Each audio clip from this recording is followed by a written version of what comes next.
Wakil Menteri Pariwisata, Niluh Puspa, menyatakan dukungannya terhadap upaya menjadikan Candi Prambanan sebagai pusat destinasi wisata spiritual Hindu dunia.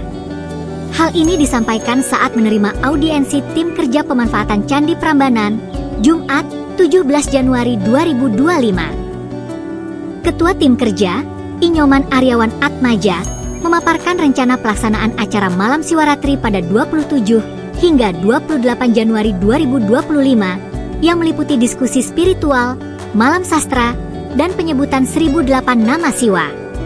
Selain itu, timnya tengah mengembangkan website untuk mendokumentasikan kunjungan dan menyediakan informasi sejarah serta kegiatan di Candi Prambanan bagi wisatawan dan umat Hindu secara global.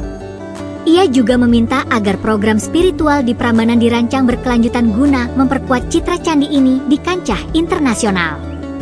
Pemerintah akan membangun kolaborasi lintas sektor, melibatkan Kementerian Pariwisata, Kementerian Kebudayaan, Kementerian Agama, dan komunitas Hindu untuk memastikan keberhasilan program.